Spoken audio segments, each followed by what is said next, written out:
Então, muito boa noite a todos. Sejam bem-vindos a mais este A Conversa Com. Hoje compete-me a mim dizer aqui umas breves palavras por razões mais ou menos óbvias para todos. O dono do palco esta noite é o Mário Tropa. Quer dizer, em bom rigor, ele é sempre o dono do palco nesta Conversa Com, uma vez que deve-se muito a ele estas iniciativas que aqui temos levado a efeito há mais de 4 anos, há cerca de 4 anos. Só recordar que, após o início do meu primeiro mandato, fui desafiado, entre aspas, pelo Mário para podermos fazer aqui algumas conversas, temos aqui algumas sessões, umas palestras, pormos aqui pessoas diferentes a falarem de assuntos provavelmente diferentes, que não é muito habitual, ou não era muito habitual, conversarmos cá em Mação, apurar o espírito crítico das pessoas, refletir sobre algumas matérias, e penso que, passado estes 4 anos, que foi claramente uma aposta ganha. E tenho, de forma recorrente, agradecido ao Mário Tropa este facto e, portanto, uma vez mais aqui lhe presto, em nome do Conselho de Mação, a devida vénia e a devida justiça, porque as coisas são o que são, é um facto e, portanto, devo-lhe e devemos-lhe isto. Relativamente àquilo que hoje mais nos traz aqui, o Mário vai falar sobre Mação na Primeira Grande Guerra e, ao mesmo tempo, irá também fazer a apresentação do seu livro. E sobre o livro, dizer-vos só que o Mário Tropa questionou-nos em tempos, questionou-me, que tinha a intenção de fazer este livro, que tinha muito interesse há muitos e muitos anos sobre esta matéria. Provavelmente o Conselho de Mação e a região não tínhamos bem noção daquilo que tinha sido o impacto da Primeira Grande Guerra no nosso Conselho, na nossa região, dos inúmeros soldados que aqui foram mobilizados, de todas as freguesias e de vários lugares do nosso Conselho, e que seria importante fazer esse apanhado e deixar perpetuada essa história do nosso país e do nosso Conselho. E, portanto, o desafio foi mais uma vez aceite. O Mário Tropa quis oferecer este livro a Mação, ao Castelo, quis também homenagear os seus antepassados. É um livro importante, numa data especial, numa altura especial, passados 100 anos sobre o armistício, e, portanto, é algo também de importante para que todos nós possamos ter um pouco mais de noção do que foram aqueles períodos do início do século XX, perceber bem como é que tudo aconteceu e algumas curiosidades que este livro, de facto, tem, nomeadamente sobre o nosso Conselho, também um pouco da história do nosso Conselho, para percebermos o que éramos no início do século XX e aquilo que somos hoje. Este livro é também um testemunho histórico do que foi o nosso Conselho, do que foi a nossa história e do que foram as nossas gentes. Este livro vai também um pouco na senda daquilo que a Câmara Municipal de Mação tem feito nos últimos anos, que é apoiado um conjunto de edições, de livros, que tentam, de alguma forma, vincar, marcar e deixar testemunho daquilo que é o nosso Conselho e do que foi o nosso Conselho. Relembro nos últimos 5, 6 anos os livros que ou editamos ou ajudamos a editar. Sobre a Filarmónica União Maçaense, do Dr. Carlos Gaifão, que está ali. A Carta Gastronómica. Sobre o Rio Tejo, do Dr. João Filipe. Sobre o pintor Carlos Saramago. A Vera Dias, sobre figuras típicas e históricas do nosso Conselho. O Rui Santos Gadi, sobre a paisagem, as árvores do nosso Conselho. O professor António Manuel, que ali está, sobre o foral, os 15 anos do foral de Cardigos, e agora está também a trabalhar do Carvoeiro. Enfim, um conjunto de livros, de testemunhos que queremos deixar também para que todos nós, maçaenses, maçanicos, gente que gosta desta terra, possamos perceber um bocadinho melhor aquilo que fomos e como é que aqui chegamos. E, portanto, a todos estes nomes que eu referi, mais alguns que eventualmente possa me ter esquecido, também, em nome de todo o Conselho de Mação, o meu agradecimento. E agora, caro Mário, é consigo. Espero que a conversa corra-lhe bem. Geralmente costumo ir para aquele lado, hoje é um bocadinho mais complicado, mas temos a certeza que com os mais de 30 sessões que já aqui esteve, está perfeitamente à vontade para ter aqui um bom desempenho conforme é habitual. Obrigado. Ora, muito boa noite a todos. Os meus agradecimentos ao Dr. Vasco pelas palavras que preferiu. Claro que é extensivo à Câmara, extensivo à Biblioteca, à Doutora Rosário e à sua equipe aqui do Centro Cultural, que tem sido, de facto, de uma paciência inexcedível para maturar nestas maluqueiras a que eu me meti ombros. O tema de hoje já foi muito debatido, mas é essencialmente porque neste mês se comemorou o armistício. Portanto, acabou a guerra, foi um alívio para muita gente e nós tivemos muitos anos a pagar a fatura desses anos terríveis, desses 4 anos.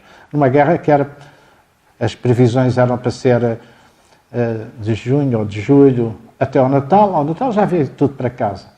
E afinal não foi no Natal, foram vários natais e foram 4 anos seguidos de guerra.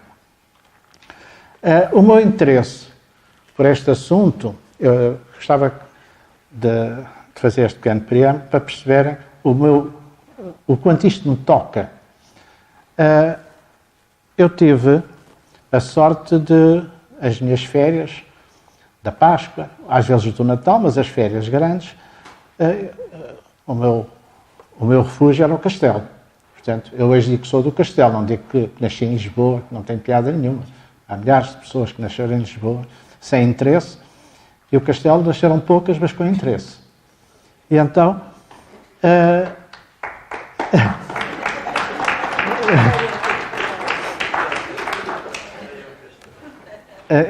o que é certo é que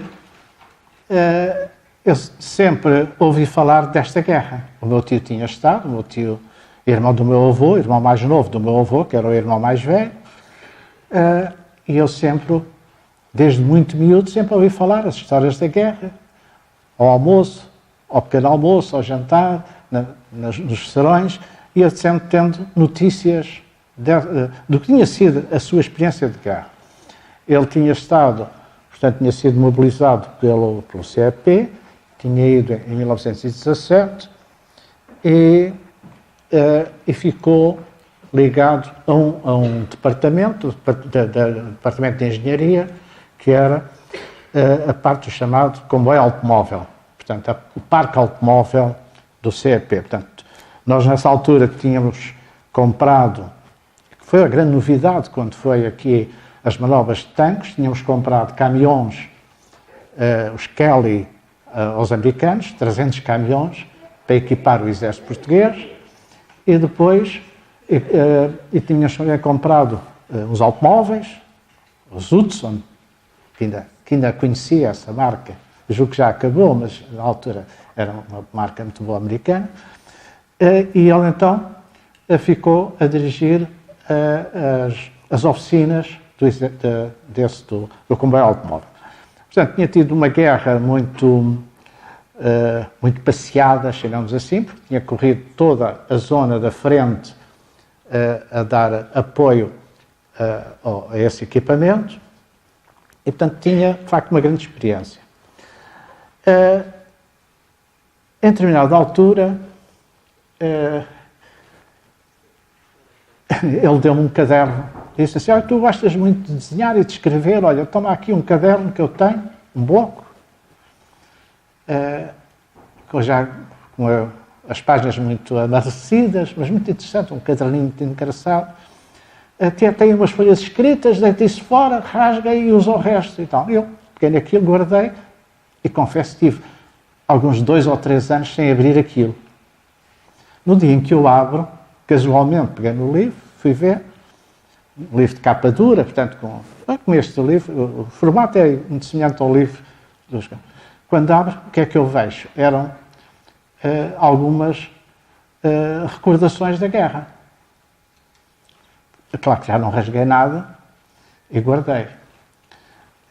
Mais tarde, fiquei eu com a casa onde ele vivia, portanto, que era da família, tinha sido casa feita pelo meu avô, e o que é que eu encontro além disso? Encontro todas as cartas que ele escreveu para os pais, as cartas que os pais escreveram não existiam, encontrei tudo o que era imaginável, porque eu guardava tudo. Imagina que ainda tinha guardado os recibos da água e da luz de 1920 e tal em Lisboa. Guardava isso tudo.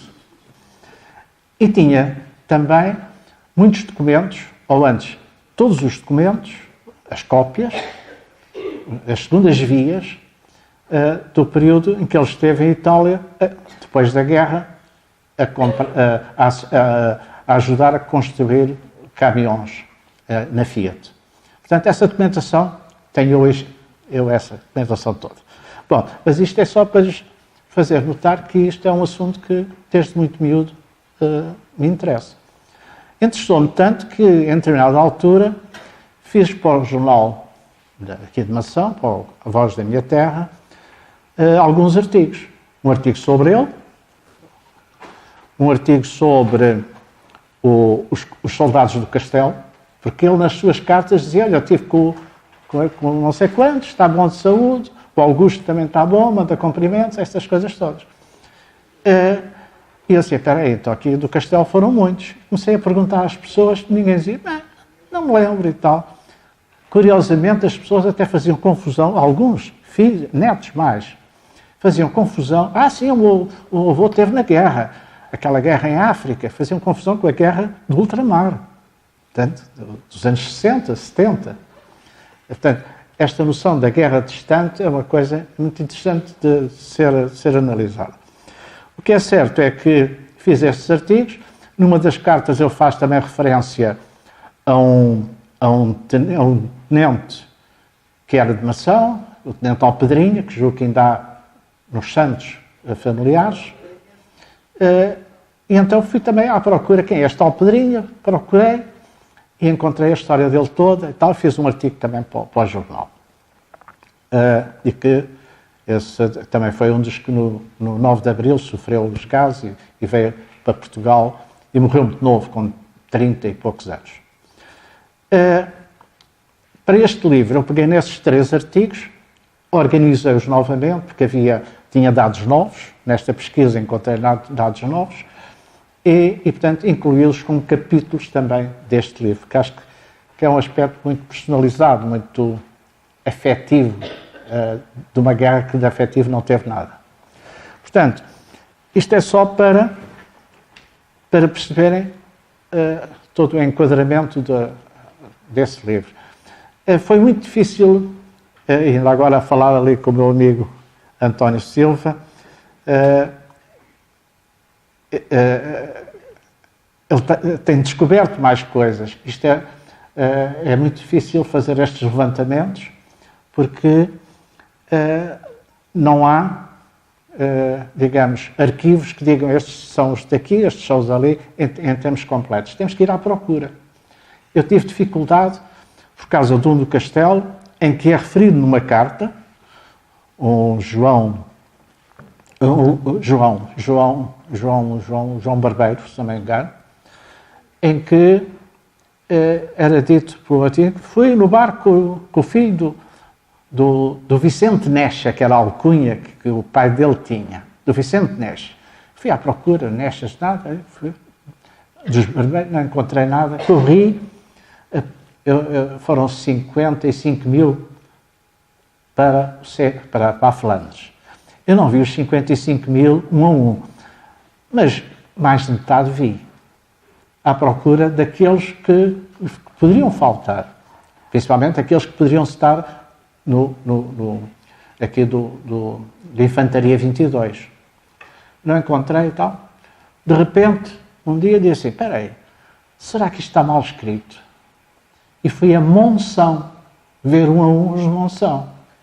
encontrei esse do Castelo e encontrei mais uns 9 ou 10. Estavam em Monção e não em Mação. Portanto, isto poderá acontecer e, pelos vistos, já descobriram de Cardigos mais 2 ou 3.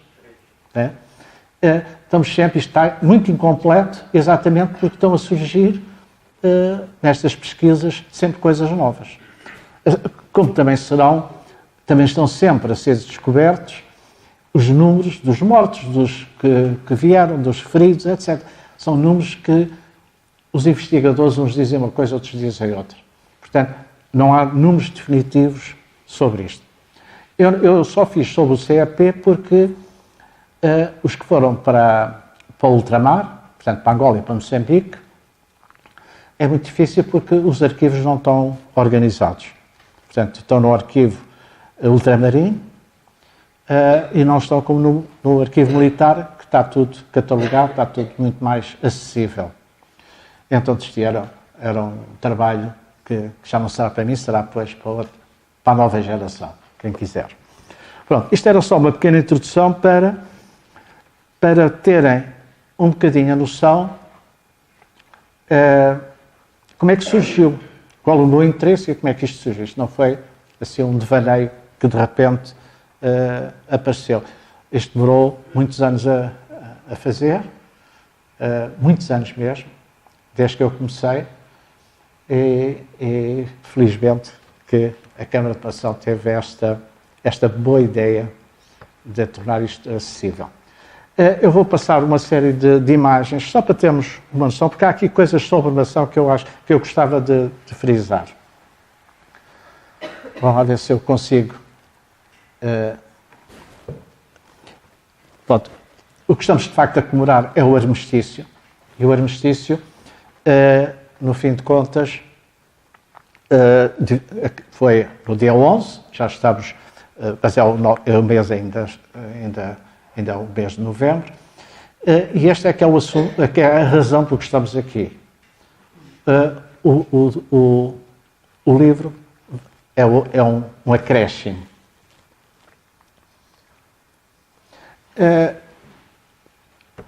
No dia 11 de novembro foi assinado o armistício, e então aqui temos as personagens. Isto é um comboio, é uma carruagem restaurante de um comboio, onde foi assinado o armistício.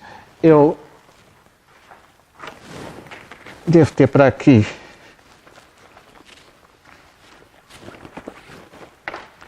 um objeto que dá para assinalar. Exatamente. Portanto, este é um almirante alemão. Um almirante. Este é do corpo diplomático, um conde não sei quantos. Este é um general alemão.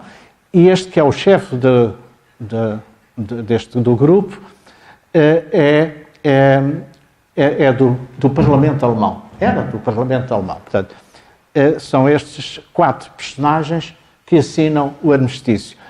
Ali temos um almirante francês, um inglês, outro almirante e outro. Portanto, este almirante e os alemães assinam todos, os 4. E aqui está o general, o Marechal Foch, da França, e mais um general. Quem assina...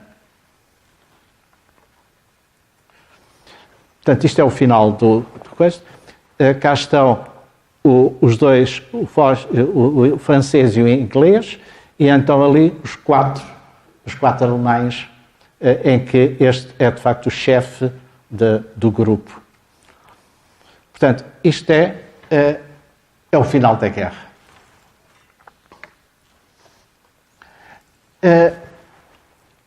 Claro que em todo o mundo foi comemorado.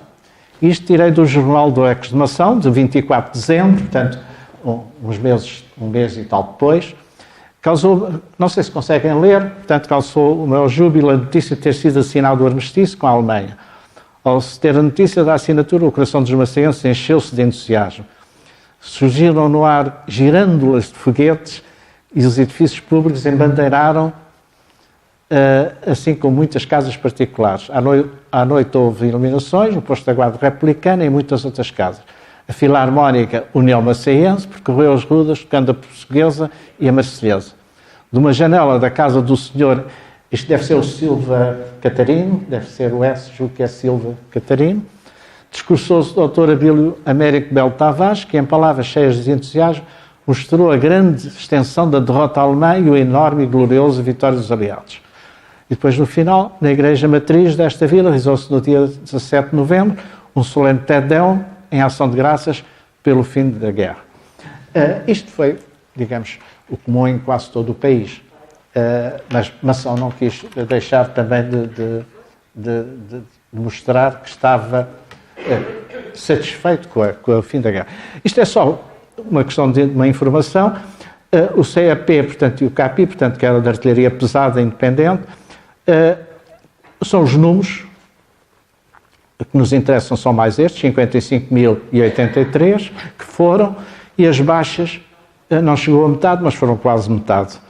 Portanto, é muito interessante aqui ver estes números, porque um dos números grandes é o dos feridos. De facto, houve muitos feridos, houve poucos mortos, teoricamente houve poucos mortos, e o que houve foi muitos que iam incapazes, portanto, indivíduos que fisicamente já não aguentavam, e os prisioneiros, 7.000, e portanto um total de 21.000. Angola e Moçambique. Moçambique foi talvez dos sítios também onde houve muitas baixas, e há aqui um número que é muito interessante.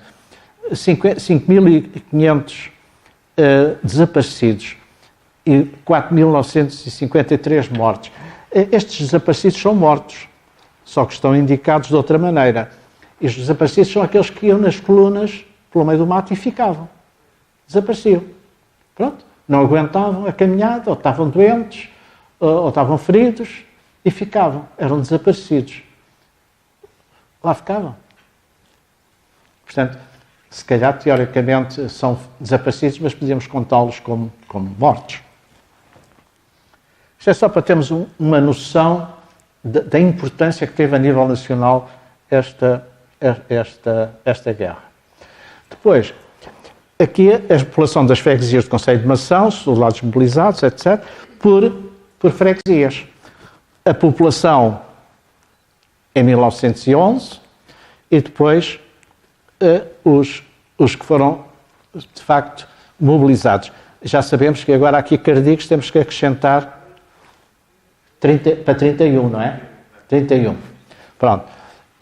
Aqui estão separados estes que estão separados, é a indicação dos oficiais. Portanto, oficiais, na altura, eram oficiais e os outros eram os sargentos e praças. Portanto, ficavam de outra categoria. Portanto, eu fiz a separação para se ter uma pequena comparação. Por localidades, portanto, já não por freguesia, mas por terras.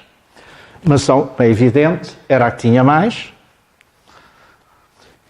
Portanto, teve 30, Mação.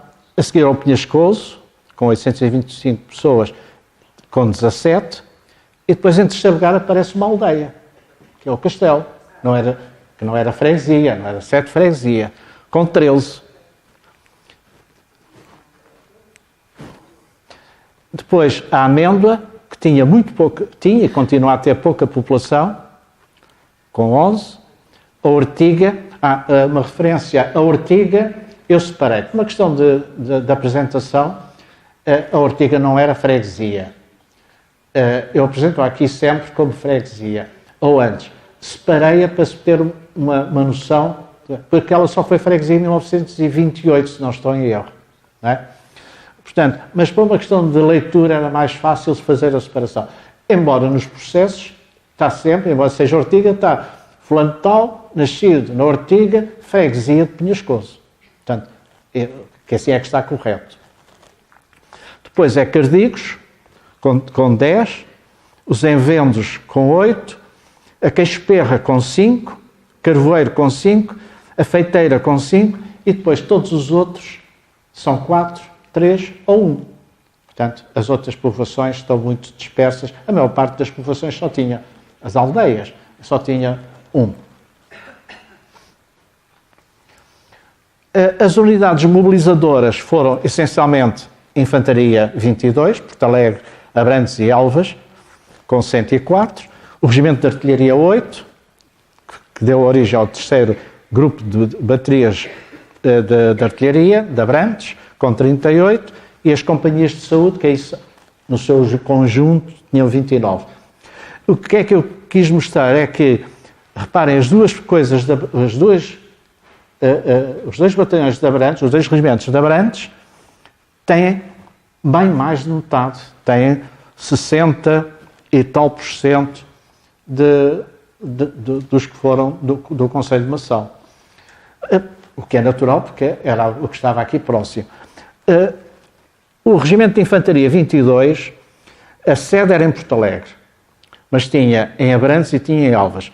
Quando foi mobilizada, quando foi a mobilização, Porto Alegre deu um batalhão, uma companhia e deu o Estado-Maior.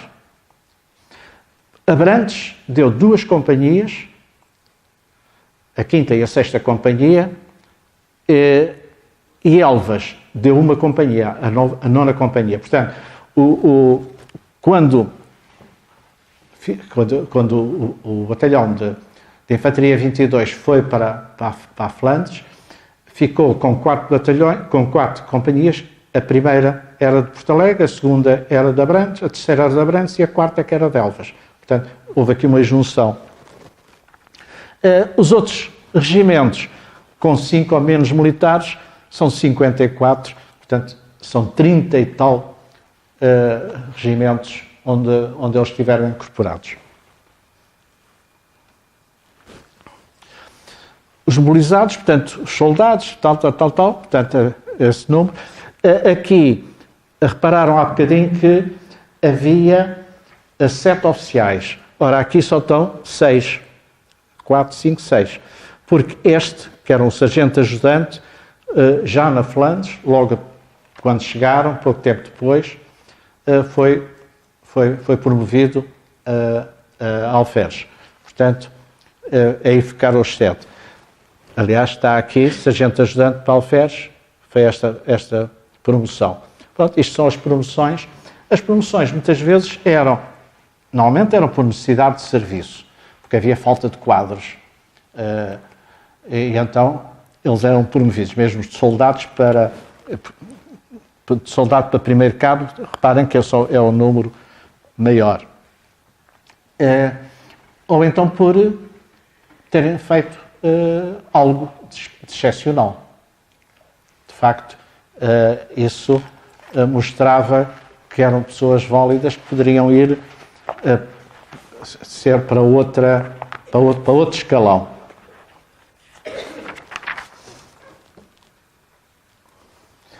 Este é o percurso. Até Brest, até à Bretanha, foram de barco, o chamado comboio, com 4 barcos de transporte e depois com uma escolta inglesa. Os barcos também eram ingleses, embora houvesse 2 portugueses que também acompanhavam, que também ajudaram, mas a maior parte eram ingleses. Fizeram este percurso até Brest e depois, de comboio, fizeram estes 700 e tal quilómetros até além, até à zona, portanto ali seria já junto digamos, à fronteira entre os exércitos aliados e os exércitos alemães. Aliás, a fronteira é aquilo que está ali. Parece que isto já não está a dar.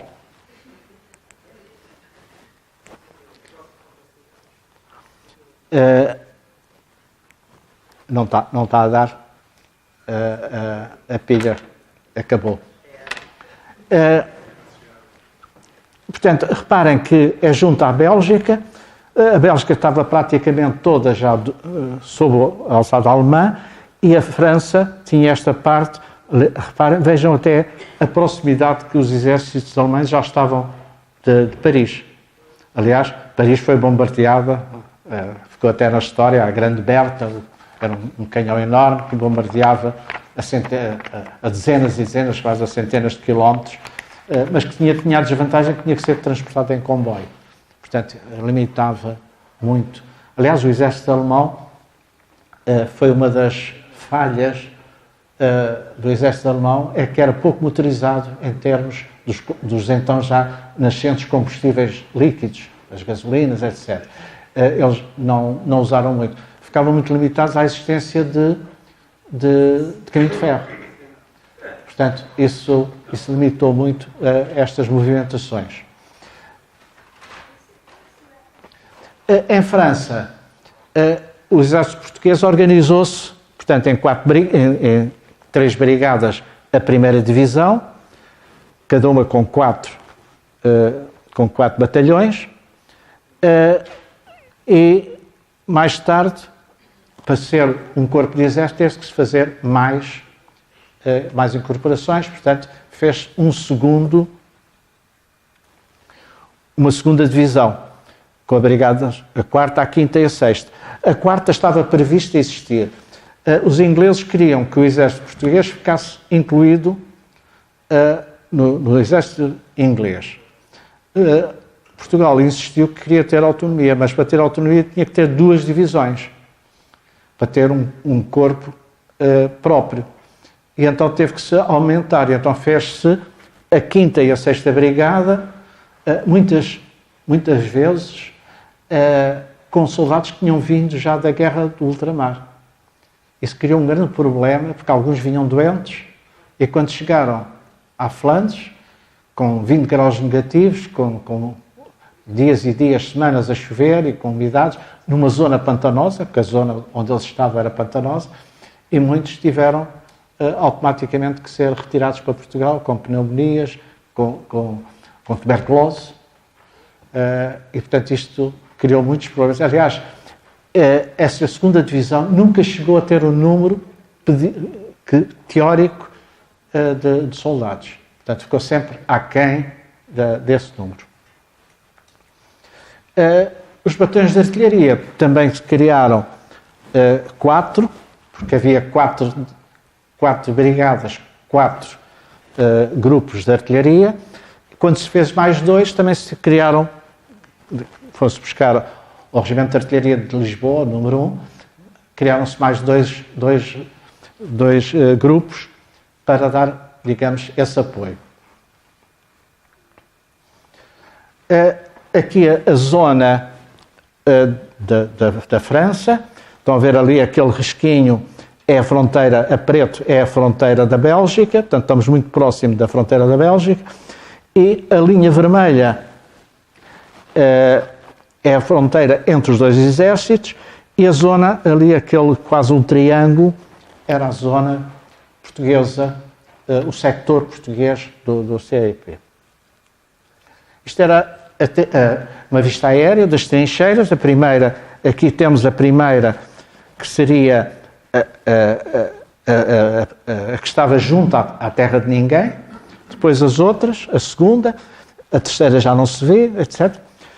Reparem que isto era sempre feito em zigue-zague por causa dos bombardeamentos. Nunca era nada em reta, porque um bombardeamento matava muita gente, ao passo com esquinas.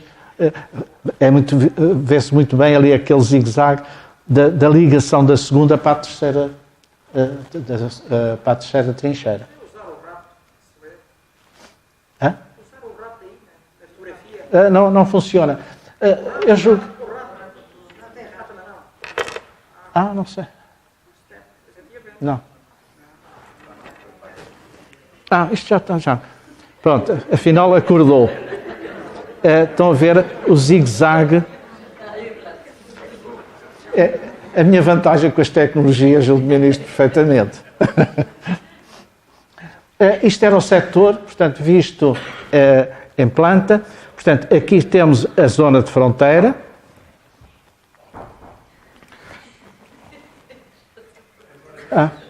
Mas não era isto. Obrigadinho. A zona de fronteira, depois tinha as primeiras trincheiras, A, B e C. Portanto, são linhas que que são a primeira linha, considerada a primeira linha. A segunda linha é a linha das aldeias, que é esta. A terceira linha, a linha do corpo. Ainda haveria uma linha do canal, porque aqui havia um canal do Rio Lave, que era um afluente do Rio Lis. Não é? Aqui em São Fernando estava o quartel-general português, estava aqui. Pronto, isto estava dividido em 4 setores. Primeiro teve um setor, depois teve 2, depois teve 3, chegou a 4, depois quando foi o 9 de Abril voltou outra vez a 3. Portanto, isto em 28 de maio, portanto, os nossos, por exemplo, o caso do batalhão de 22, da Infantaria 22, chegou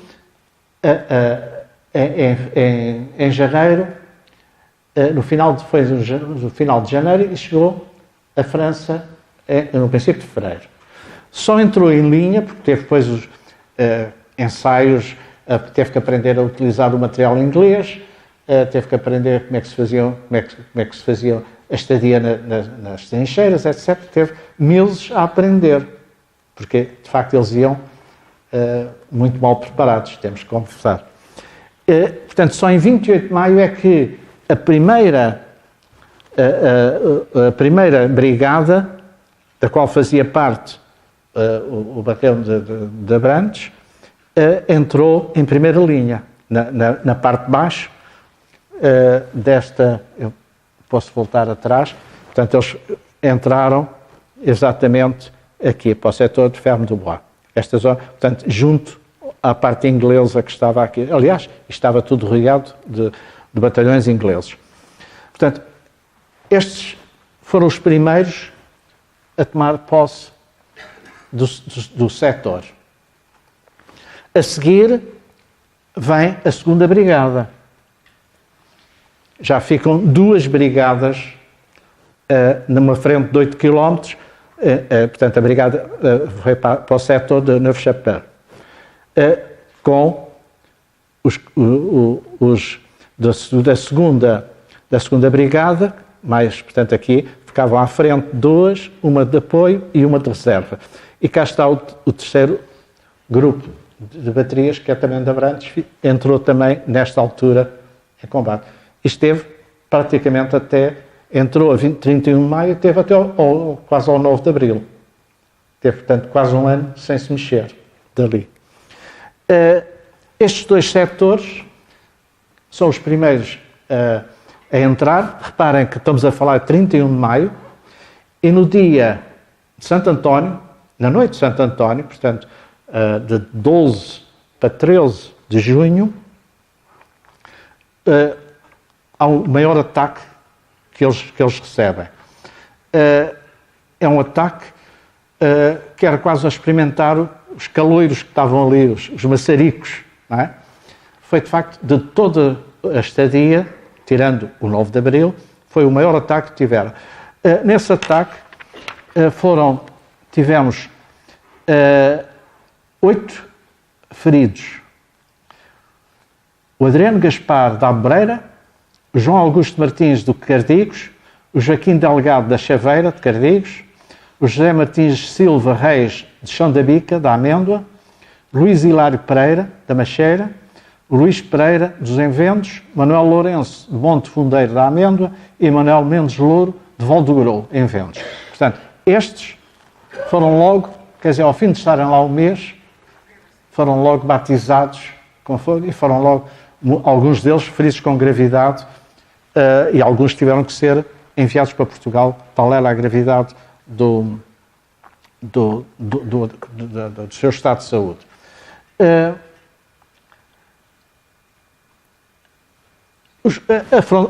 As trincheiras eram assim, ou eram cavadas no terreno, buracos, naquele sítio onde estavam os portugueses, a maior parte do terreno era alagadiço, portanto, tinha que ser para cima do sol, não valia a pena cavar porque só encontravam água. E então, o método seria este, eram feitos com sacos de terra e tinha que haver sempre coisas de madeira, passadiços, para não estarem sempre dentro d'água. Há uma foto de um soldado ferido a ser transportado, em que os maqueiros não conseguem quase andar porque tinham lama até aos joelhos. Portanto, era uma dificuldade de movimentação.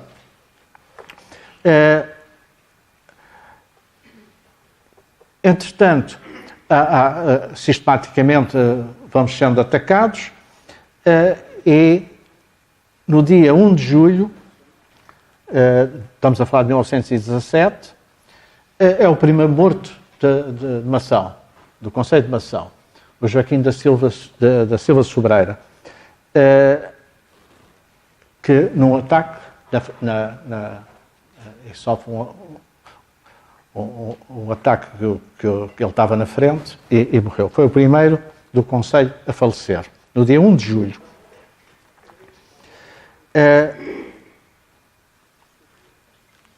O batalhão de 22 teve tantas baixas que teve que ter um reforço do batalhão de Infantaria 28, se não estou em erro, da Figueira da Foz, para completar, porque estavam em primeira linha e não tinham número suficiente de soldados. Este ataque, de facto, foi tão importante que deu, depois, este e outros, mas este principalmente, deu origem a que depois o batalhão de Infantaria 22 recebesse uma cruz de guerra, principalmente pela forma como ele combateu, neste logo, ao fim de um mês de lá estar. Recebeu a cruz de guerra. Há uma história muito interessante também, que está na monografia do próprio, portanto eu não inventei isto, vem do próprio monografia do batalhão de Infantaria 22, num destes ataques, não sei se foi neste, se foi noutros, não está indicado, aconteceu o seguinte, desculpem, mas acho que vale a pena ouvirem isto. Pelas 2 da manhã de uma noite que até então decorrera com a maior calma, rebentou de súbito um bombardeamento preparatório de um raid. Tomaram-se as devidas precauções, evacuando-se parte da primeira linha, espera-se pela madrugada para fazer o reconhecimento e recuperação. Num dos pelotões, nota-se a falta de 2 homens. Certamente haviam morrido ou ficado prisioneiros. Começando a aclarar o dia, ordena-se a recuperação da primeira linha. Portanto, no ataque, começam os bombardeamentos e aquela primeira linha normalmente não tinha ninguém, só tinha os vigias, volta tudo, tiveram que recuar para a segunda linha ou para a terceira linha. Nada faltava. Quando foram para a primeira linha, nada faltava. Tudo se encontrava na melhor ordem. Junto de umas traves, sentados, estavam 2 homens, sorrindo com o melhor dos seus sorrisos. Eram os 2 granadeiros que faltavam no pelotão. Surpreendidos pelo bombardeamento, com a retirada semi-cortada, resolveram deixar-se ficar. E quando a barragem se alongou, arrastaram para junto do parapeito um cunhete de granadas e esperaram. Pouco depois, uma cabeça de Boche aparece, e a seguir outras, inspecionando a trincheira. Lançam-lhes uma granada e outra, alguns dos inimigos caíram para o outro lado do parapeito, e os outros fogem, arrastando os feridos, sempre perseguidos pelos 2 granadeiros que continuam a alvejá-los. 2 heróis. Eles sós repeliram um raio de inimigo, julgando-nos oportuno registar-lhes os nomes. Luís José Marques, soldado 270 da 2ª Companhia. António Dias, soldado 255 da 5ª Companhia. Foram louvados em ordem ao batalhão e nada mais. Este nada mais não é verdade, porque eles receberam os 2 uma cruz de guerra, de 4ª classe, mas receberam uma cruz de guerra. Este Luís José Marques é um dos que está aí na capa do livro. É do Castelo, é conhecido por José Marques da Rosa, mais conhecido por Luís Marques da Rosa, enquanto que o António Dias era de Proença Nova, estava também no mesmo pelotão, mas que não era do Concelho de Mação, era do Concelho de Proença Nova. Pronto, isto é só para ver como as circunstâncias fazem os heróis. Não é? É muito engraçado que a família ainda existe, a neta, no Castelo, vive no Castelo, e quando eu lhe perguntei se ela sabia e tal, A fotografia era da família dela. De facto, isso tinha. Mas não faziam ideia. Eu perguntei, mas não ficaram com medalha, com essas coisas, não tem? Não, já nem sabia. Quer dizer, isto ficou... As pessoas chegaram da guerra, na altura não se falava dos traumas, resolviam de qualquer maneira, iam continuar a trabalhar, moleiro, como eram os pais, e ele continuou, e o dia-a-dia continuou a ser moleiro. Não, a guerra para ele tinha acabado, felizmente, bem. Isto é só para ver como às vezes as coisas são vistas de ângulos tão diferentes. Isto seria quando os 4 batalhões, o terceiro batalhão vai para aquele setor, já em julho é que começa, e depois aparece mais um quarto só para o fim de outubro, novembro, é que ficam as 4 zonas, os 4 setores. A partir dessa altura, a partir de novembro, Portugal fica autónomo em relação aos ingleses. Portanto, este setor é só dos portugueses, etc. Portanto, dentro disto rodavam sistematicamente, não estavam sempre nesta posição. Eu pus esta posição, é uma delas, porque estes batalhões rodavam dentro do seu setor. Aliás, eles nunca estavam mais que 6 dias na frente. O que é recuavam? Recuavam 500 metros, ou recuavam 1 quilómetro. E os bombardeamentos iam até 30 quilómetros, 40 quilómetros. Portanto, o estar na frente ou não estar era quase a mesma coisa. Não é? Pronto. Depois, a 6 de abril, os ingleses, não vale a pena estarmos a perder muito tempo, mas o nosso exército estava esgotado, porque nunca foi mudado. Os que iam para o ultramar ao fim de um ano voltavam, eram rendidos. Estes tiveram os 2 anos, nunca houve qualquer rendição, tiveram até ao fim. Aliás, tiveram mais que 2 anos, porque só vieram em 1919, no princípio, nos primeiros meses de 1919. E então, o exército inglês, o Estado-Maior inglês, resolve tirar a primeira divisão, ficar só a segunda divisão, e ficar para 3 setores. Quer dizer, onde estavam 4 batalhões, ficaram agora 3. Não é? Portanto, mais frágil ficou a frente. Portanto, esta era a posição que eles tinham quando foi o 9 de Abril. Reparem que a primeira já não está, a primeira brigada, nem a primeira nem a terceira. Não, a primeira e a segunda. Porque era para ficar a segunda aqui nesta zona, em reserva, aqui, era para ficar a segunda divisão. Simplesmente eles revoltaram-se e não foram para a frente. Disseram que se recusavam. Houve uma revolta. E então foi a terceira divisão que teve que ficar. E quando ficou, foram eles que apanharam. Os da primeira brigada recuaram já quase para o pé do mar, para o pé de Boulogne-sur-Mer. Portanto, ficaram uma zona de sossego completo. Aliás, eles souberam do ataque só no dia seguinte. As notícias chegaram muito tarde. Portanto, esta era digamos, a posição na altura. Quando é o 9 de Abril,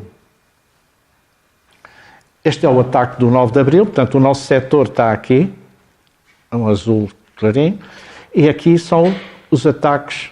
Portanto, reparem que toda aquela zona inglesa foi toda também atacada. Eles não conseguiram foi passar para a parte de baixo, de facto, foi no limite. Eles atacaram os sítios mais frágeis, que são sempre as ligações entre exércitos. Reparem, atacam aqui e atacam ali. Portanto, as ligações entre 2 exércitos, para eles, são sempre os sítios mais frágeis. E foi por aqui. Eles queriam atingir estes 2 entroncamentos, que eram, digamos, locais de grande importância estratégica. Simplesmente foram travados ao fim de 20 dias de ataques, conseguiram só chegar até esta linha. Os nossos soldados, que já não estavam aqui, e os que estavam e que recuaram, foram Depois empregos em serviços, normalmente tiveram a fazer trincheiras aqui nesta zona. Passaram, em vez de combatentes, passaram a cavadores. E não foram só os portugueses, os ingleses também, houve muitos que fizeram esse serviço. Só uma questão de curiosidade, os alemães tinham 136 mil homens neste ataque. Portanto, 33 divisões e mais 35 divisões. O 4º e 6º exército alemão. E já tinham 1686 peças de artilharia ao longo do ataque, ao longo da linha. A linha primitiva era esta aqui. Portanto, tinham 1686 peças de artilharia. E dispararam só 1.400.000 granadas no dia 9. Quer dizer, imaginam agora a intensidade deste bombardeamento. Portanto, quando eles atacaram, não havia quase resistência possível. Eles tinham um método que era, eles chamavam do rolo compressor. Eles avançavam, os soldados avançavam, a infantaria e a artilharia ia bombardeando. E já sabiam que por cada 50 metros eram 4 minutos. Portanto, eles não se podiam atrasar nem podiam avançar, mas iam sempre atrás, a artilharia ia sempre à frente a limpar o caminho. Portanto, não havia hipóteses. Aliás, por este aqui nós vemos porque é que nós tivemos tantos prisioneiros. Porque os ingleses, a imprensa inglesa diz que nós é que falhámos, etc. Os ingleses permitiram que eles dessem a volta e os nossos foram presos dentro do nosso setor. Portanto, aliás, houve muitos soldados, e há ingleses, oficiais ingleses, que do seu relatório dizem, que encontraram soldados portugueses mortos virados para a retaguarda. Havia ingleses que diziam, pois eles iam a fugir, só que eles foram apanhados de frente, não foram apanhados de costas. Portanto, isto quer dizer que eles estavam a ser atacados por trás, já por dentro do nosso sector. Isto é o rescaldo, portanto, oficiais de 270, 600. Vejam a diferença entre mortos e prisioneiros. De facto, morreram muito poucos, relativamente, não é? Para quase 7 mil prisioneiros. Exatamente porque eles ficaram sem armamento, já, e sem haver hipóteses de irem outros indivíduos ajudá-los. Isto é em Lille, que era, portanto, já dentro da parte alemã, na retaguarda das linhas alemãs, onde eram recolhidos os prisioneiros. Portanto, era um campo, iam para ali. Portanto, aqui devem estar uns milhares já, não seriam os 7 mil, mas seriam uns bons milhares de soldados. Depois eram distribuídos, eram identificados e eram distribuídos pelos vários campos de concentração. Eles só saíram, portanto, os campos acabaram, teoricamente, a 11, com o armistício, a 11 de novembro. Simplesmente a desorganização era muito má na Alemanha, as condições de sobrevivência eram péssimas, ainda eram piores cá fora do que dentro dos campos,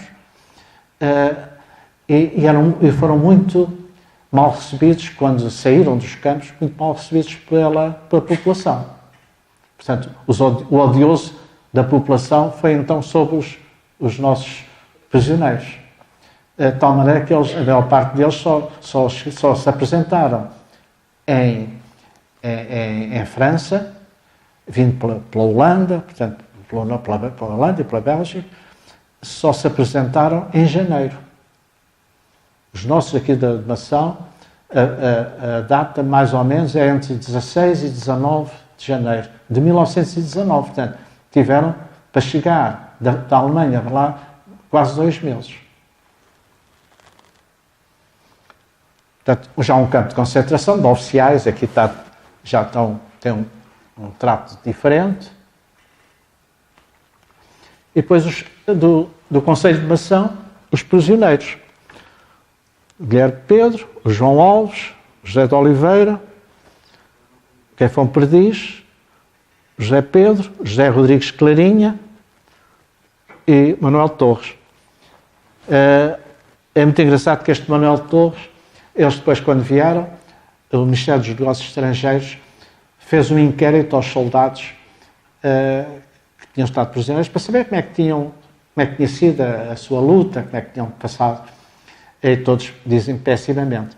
O único que disse razoavelmente bem foi este Manuel Torres, que não só ia ferido no 9 de Abril e foi muito bem tratado na Bélgica por enfermeiros belgas, ele diz que foi muito bem tratado, e depois no campo de concentração diz, não, aquilo era, vivia-se e tal, aquilo era, dava-nos uma água, assim uma coisa, um caldo, de vez em quando recebíamos uns tantas gramas de carne, que era só para adubar, até os termos que ele dizia, para adubar o caldo. Mas foi dos poucos portugueses que disseram que não tinha passado muito mal. Quer dizer, ele se calhar já passava tão mal cá, que para ele até nem era mau o tratamento. Ele era da Ferrenha dos Enventos. Com isto, porque é que se fazia estes inquéritos? Para pedir as indemnizações depois de guerra. Porque, teoricamente, a Alemanha teria que depois compensar, e quanto mais coisas negativas aparecessem, melhor para essa.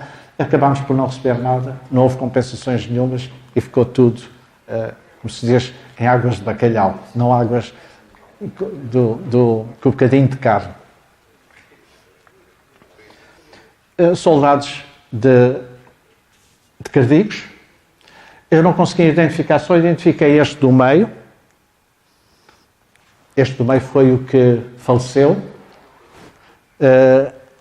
É muito interessante porque este era impedido de uma figura que depois foi, que eu não me lembro do nome, foi um republicano muito importante. E quem faz a comunicação para os pais é exatamente esse oficial que era de quem ele era o impedido. E agora algumas fotografias de cá. Estes são também de Infantaria 22. O único que eu consegui saber que era de cá é este, que é o Manuel Dias Grande, da Caixperra, que morreu, faleceu também num ataque. Em 1918, no princípio, em janeiro de 1918, houve muitos ataques no nosso setor, o setor de Abrantes, dos soldados de Abrantes, e depois, no mês do mês de março. Era já o preâmbulo para depois o 9 de Abril. Nós tivemos... Porquê é que foi o 9 de Abril? Como a nossa zona, e a zona de ninguém, tinha muita água, era muito cheio de lama, não havia muitas hipóteses de haver ataques. Só que, em 9 de Abril, no princípio do mês de Abril, o tempo começou a mudar. E não se esperava que houvesse um ataque. Portanto, por isso é que os ingleses tinham pedido para fazer a troca para unidades inglesas. Portanto, de tal maneira que os nossos batalhões, a partir de 6 de Abril, estavam preparados para sair. Portanto, já tinham tudo, digamos, encaixotado para sair, quando foram atacados. Os falecidos, portanto, aquele de Cardigos, que já vimos, o Joaquim da Silva Sobreira, que era aquele que vimos há bocadinho, Joaquim da Amêndoa, Manuel Dias Grande, este que vimos agora. Este Joaquim da Silva da Amêndoa não morreu em combate, morreu num desastre. Provavelmente o desastre não foi em serviço, porque eu encontrei o pedido de sangue, que tem um nome, A pensão de sangue, exatamente, e que não lhe foi concedida. Portanto, é provável que não tivesse sido em serviço. António Silva da Carregueira, o António Antunes da Amêndoa, o Agostinho de Vicente Martins do Freixoeirinho. Este já foi em 1919, foi antes de vir que apanhou provavelmente a gripe espanhola, porque ele morreu de pneumonia, provavelmente já, porque nesta altura já havia muita já estava a diminuir, mas havia muita gripe espanhola, dita espanhola, que ela não era espanhola. Eu acrescentei aqui dois casos que não fazem parte do CEP, mas foram também aqui do nosso Conselho. Portanto, o Francisco de Matos Moleiro, da Ortiga, que era do caça-minas do Roberto Ávens, que se afundou, bateu numa mina à entrada do Porto de Lisboa, portanto, logo à saída do Porto de Lisboa, do estuário do Tejo, e que morreram quase todos, salvaram-se poucos, em que ele morreu. Este barco foi encontrado há 2 anos, parece-me 2, 3 anos, os mergulhadores da parte da arqueologia subaquática encontraram até num sítio onde não era previsível estar, porque julgavam que ele estava mais para sul e afinal estava mesmo à entrada de quase da Barra de Lisboa. E este José Luís de Matos, dos Envendos, que era um cabo de Infantaria 22, que tinha estado em serviço em Cabo Verde. E foi, portanto, no caminho de barco, no percurso de barco para Portugal, que ele também teve um problema de saúde, morreu com a pneumónica também, e morreu, e portanto são os dois que estão sepultados no Oceano Atlântico e não no cemitério em França, onde estão 1800 e não sei quantos portugueses, praticamente todos os portugueses que faleceram estão lá. Os soldados de Mação, Manuel Machado, Firmino Mação, aqui desta zona, não é só de Mação. Firmino Serrano, João Martins da Neta, Manuel Pires Mirra, o Valdemiro Sequeira Estrela, que é aquele além, está com todas as características de ir para o CEP. Reparem que tem a bolsa de antigás, como todos tinham que usar. Simplesmente ele não chegou a ir, ele foi para Moçambique. Portanto, foi um daqueles que eu procurei Portugal inteiro, as listas de Portugal inteiro à procura dele, julgando que estava mal também ou Monção ou noutro sítio qualquer, e só há pouco tempo é que encontrei no arquivo do Exército a indicação, portanto a ficha dele, e ele foi para Moçambique. Portanto, houve ali uma troca por razões que não estão esclarecidas. Depois, na primeira fila, está o Jerónimo dos Santos Silva, está o Francisco Nunes Moleiro e está o Mateus de Matos Lérias, que o pai, o filho, ainda vive cá em Mação. Sim. Essa fotografia dele. É dos poucos que ainda está vivo, filhos destes que foram à guerra. Já deve haver muito poucos cá a nível até nacional, não é só aqui em Mação. Os soldados do Castelo, portanto, o que teve a cruz de guerra é este, que é o José Marques, da Rosa, porque a mãe era a Maria Rosa, o Agostinho, que era de artilharia, o Casimiro Pires da Eira,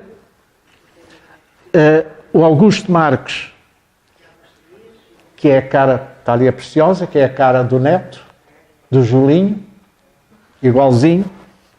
Este não precisava de bilhete de identidade, eu reconheci-o logo. O Dionísio Dias, este é o António Marques Morgado, que não era, portanto, este era de artilharia, o resto eram todos de Infantaria 22, menos este, que era dos serviços de saúde.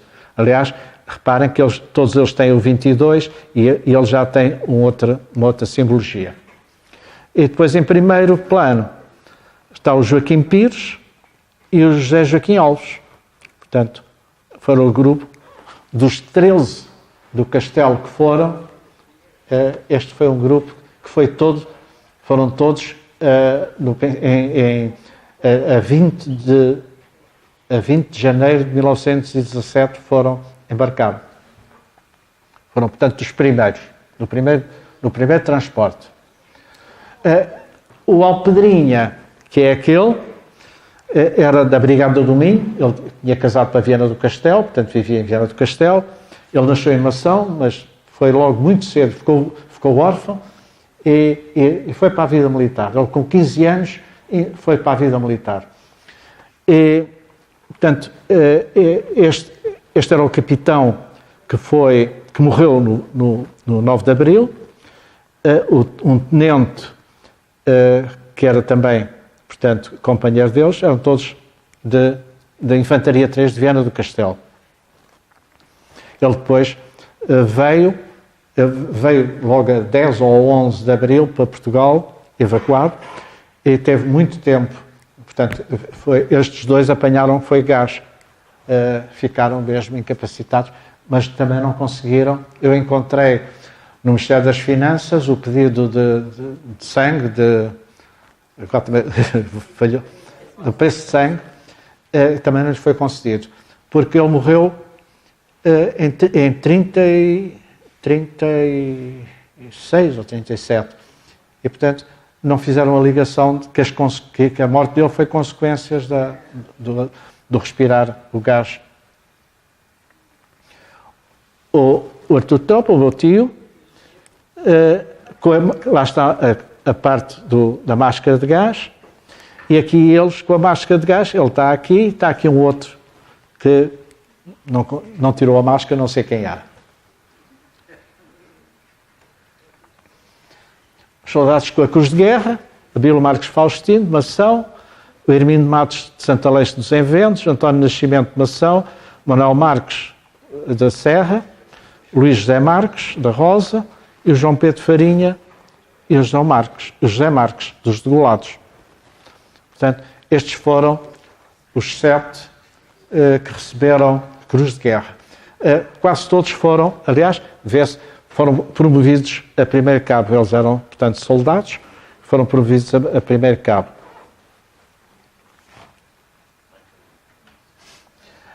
Depois do 9 de Abril, o nosso exército ficou de rastros. Tornaram-se cavadores e houve, já em agosto, tentou-se fazer uma brigada. Esta brigada tentaram arranjar, aliás, primeiro eram 3 brigadas, mas ou não havia soldados suficientes, na maior parte deles, ou então houve muitos que se recusavam a ir para a frente, a combater. E então houve pelo menos 3 batalhões que não conseguiram. Os que ainda entraram em luta foram estes, portanto, os que estavam, digamos, em outubro, em prontidão.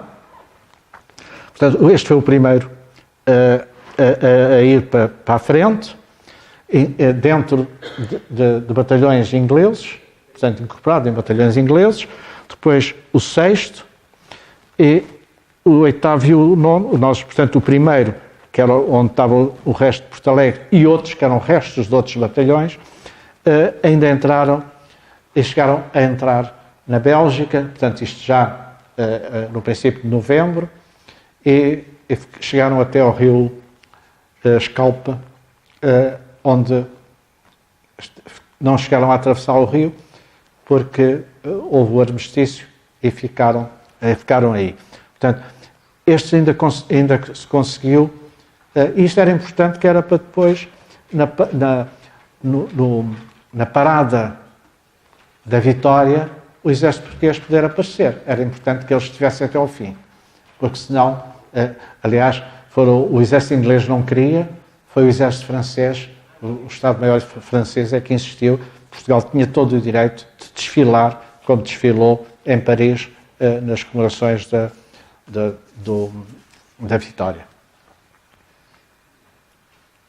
E depois saiu isto. Pronto.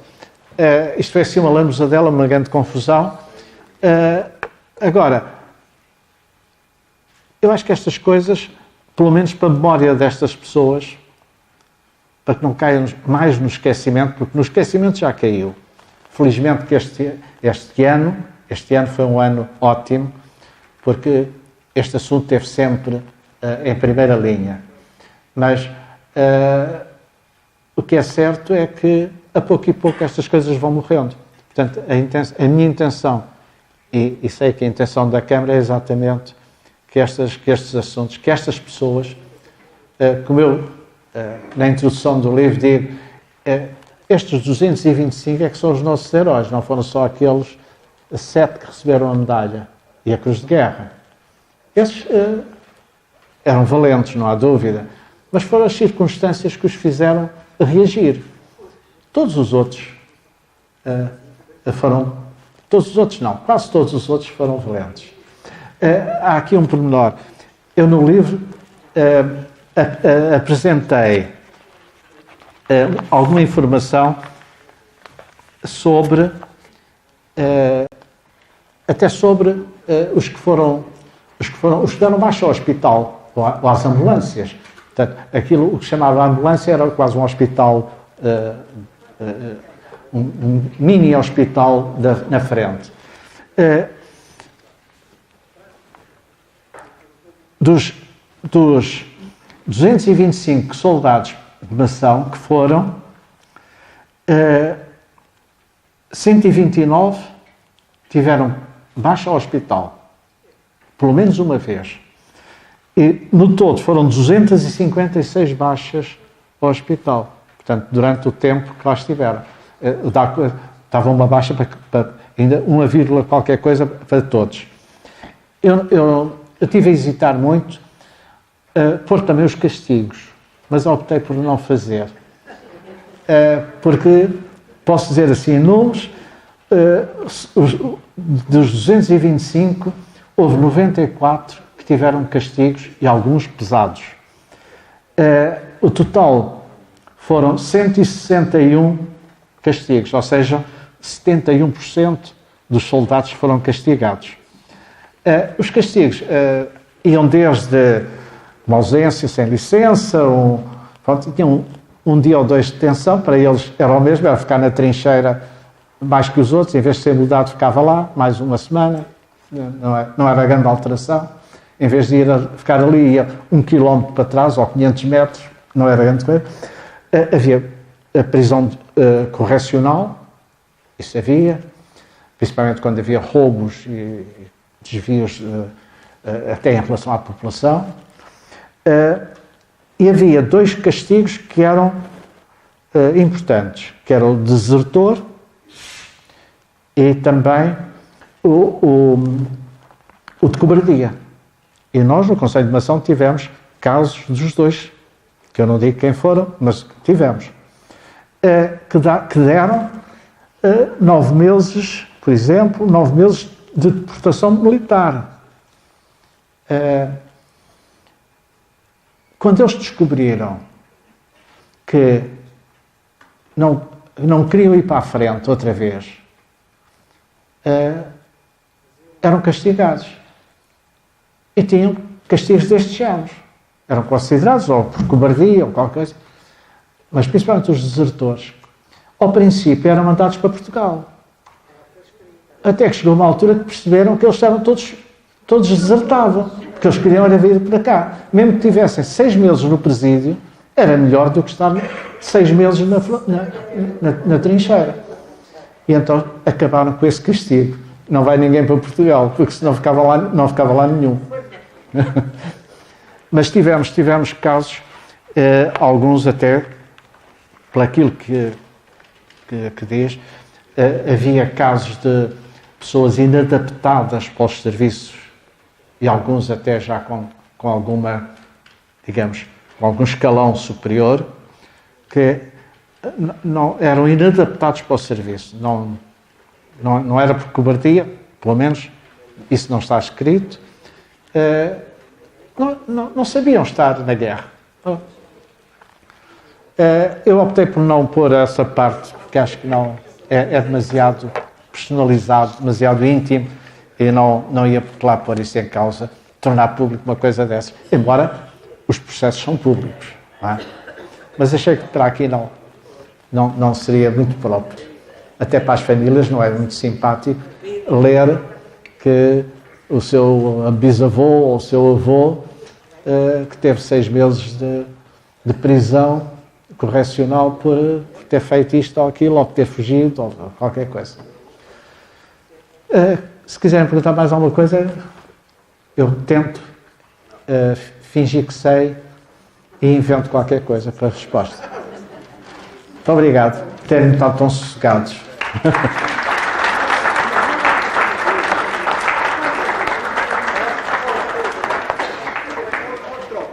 Há uma coisa engraçada que eu vi na televisão, também há uns tempos livres que levaram bandas militares.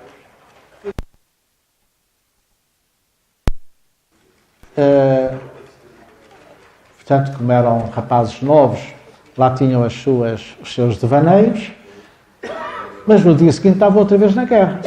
Portanto, tinha que haver alguém que motivasse. Aliás, isso em todas as guerras, aqueles que tiveram uma experiência mais próxima no ultramar, sabem que as pessoas arranjavam divertimentos, nem que fosse a jogar as cartas, nem que fosse a cantar, fazer teatro, fazer qualquer coisa, para não darem maluquinhos. Não é? Era uma questão de sobrevivência, mental pelo menos. E de facto, há muitas fotografias de bandas militares. Os americanos então levaram isso até a um extremo, porque faziam mesmo espetáculos. Mas era digamos, um exército organizado de outra maneira.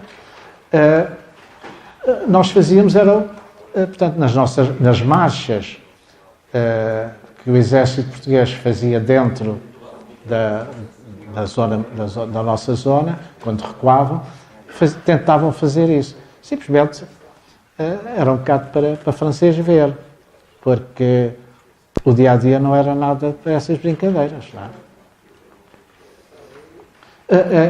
É muito interessante que eles voltaram e não havia a psicológica, não havia aqueles apoios que outros indivíduos tiveram.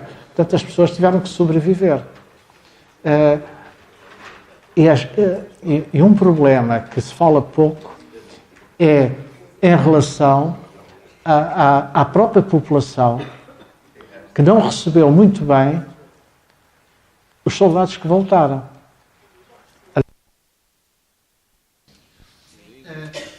Eram indivíduos que vinham, que tinham ido para o estrangeiro e que voltavam, passa o tempo rápido.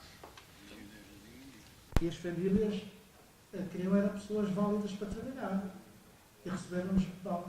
Eles vinham estropiados, vinham com problemas respiratórios. Eu só um caso, por exemplo, o meu tio nunca esteve propriamente na primeira linha. Andava de um lado para o outro, respirou gás. Ele nunca dormiu deitado. Ele dormia sentado. Sufocava e não teve diretamente contato com o gás. Ele dormia com os almofadões sentado. Se ele se deitasse, sufocava.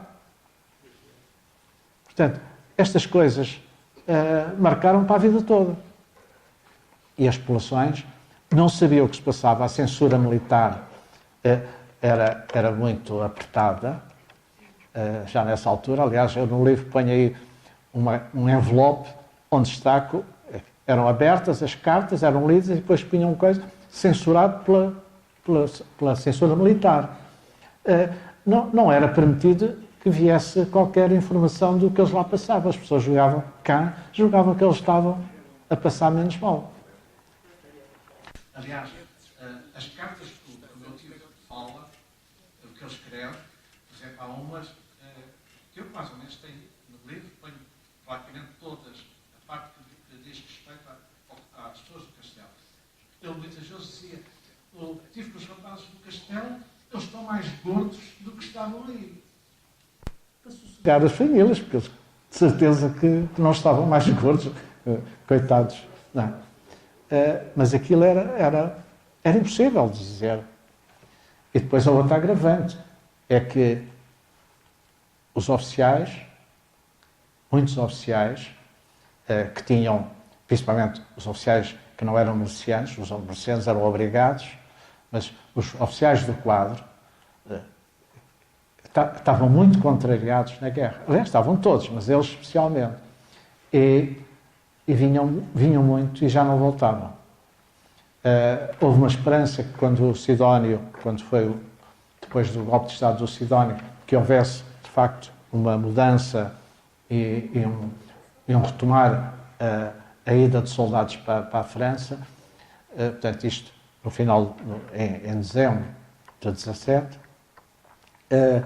Mas os ingleses disseram logo, nós não temos barcos, agora vamos buscar só os americanos, agora não temos barcos para os portugueses. E não vem mais ninguém. Portanto, eles passaram 2 anos, ao passo que, por exemplo, os que iam para Angola, os que iam para Moçambique, ao fim do ano, voltavam, eram revezados. Eles ali sofreram, de facto, umas condições um bocadinho diferentes. Eles sentiram-se muito traídos, principalmente por sente-se escritos, há muitas coisas só isso. Tiveram muita esperança que o Sidónio alterasse a situação. O Sidónio, eu também faço referência a isso no livro, que acho que é uma coisa interessantíssima, fez-me lembrar uma outra coisa mais recente, passado na Índia, em que o nosso dirigente Márcio, quando diz, eles morram todos. Agora, não se rendem, eles têm que morrer. E ali, o Sidónio, quando recebeu um grupo de mulheres do movimento de ajuda aos prisioneiros, ele disse, isto está publicado nos jornais, ele disse, eles preferiam ter morrido do que estarem prisioneiros. É uma desonra estarem prisioneiros. Eles deviam ter morrido. Quer dizer, isto mostra um ambiente nada propício a que se receba depois os soldados que vêm da guerra em más condições físicas e mentais e que sejam, digamos, minimamente enquadrados na sociedade. É muito difícil. E foi muito difícil para muitos. E na altura não havia os apoios médicos que há hoje. Criou-se, nesta altura, um departamento para portanto, os braços e pernas, como é que se diz? Exato. Porque não havia nada, quer dizer, eles eram lançados para a sua vida. Foi complicado. Além de Portugal atravessar, já estava com um grande problema financeiro e a guerra veio dar a machadada final, não é? Foi um período muito difícil de Portugal. Mas eu já falei demais, agora se alguém quiser.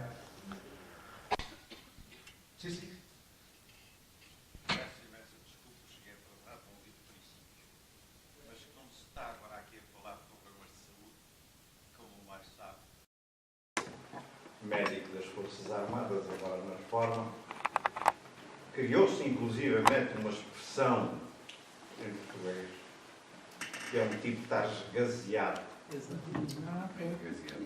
Dos muitos que vieram da Flandres e de Moçambique, que nunca tiveram contactos de gás que eu saiba, mas com uma coisa que agora se fala, que naquela altura ninguém sabia o que era, que é o stress pós-traumático. E, portanto, andavam meio esgazeados. E assim ficaram para o resto da vida, coitado, é esgazeado, que da guerra, e mais porque nessa altura esse síndrome pós-traumático não constava dos manuais de medicina. Era só.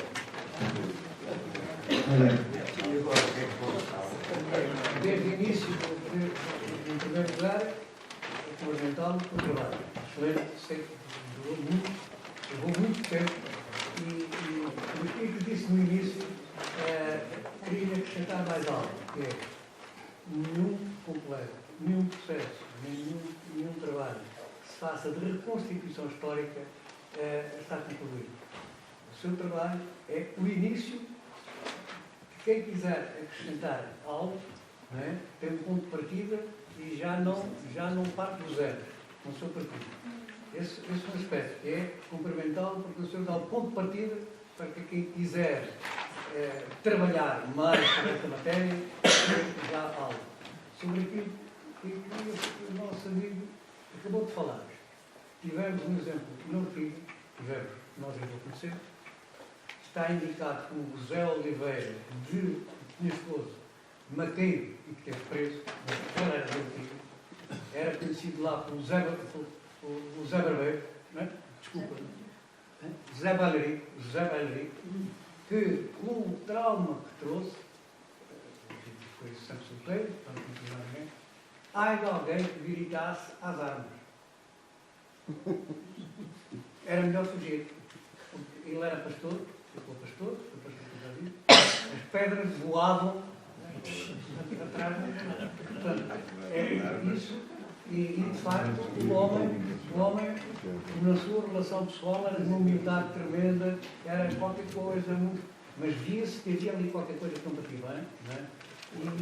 E quando alguém dava algum grito ou falava um pouco mais alto, não é? E então, se era às armas, ele tinha sido Maqueiro e foi prisioneiro, ficou desaparecido, mas desaparecido porque estava preso, e depois, quando se procedeu à solução final do processo, o José Bairri apareceu.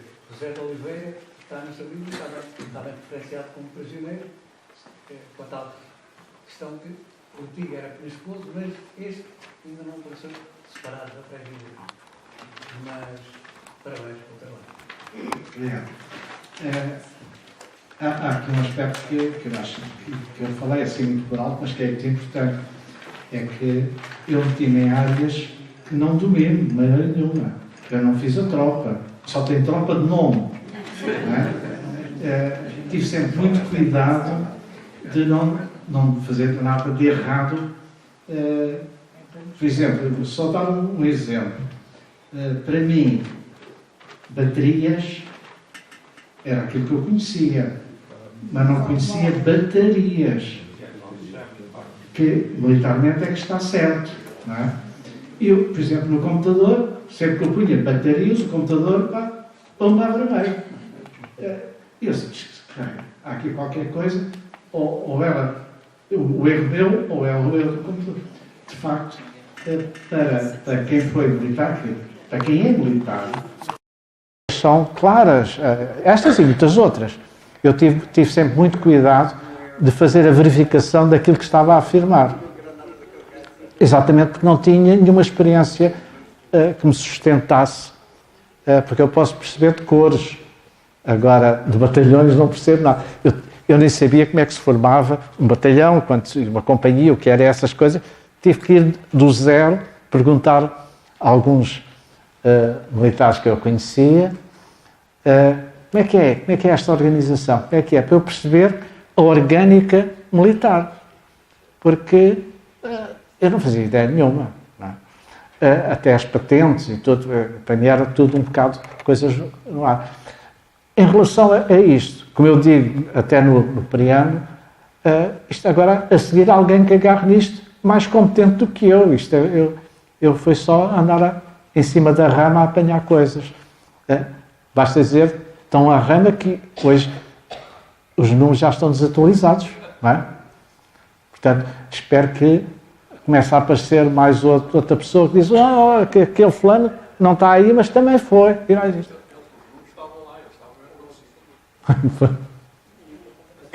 Exato. Agora, a pesquisa é muito interessante. Temos que concordar que é muito interessante. Eu agora ponho um ponto final no assunto militar e tenho outro ramo ao qual me vou dedicar.